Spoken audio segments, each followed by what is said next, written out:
كأنهن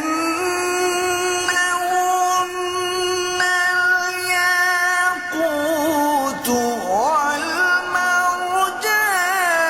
فبأي آلاء ربكما تكذبان هل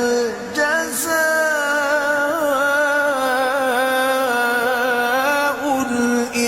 الإحسان إلا الإحسان فبأي آلاء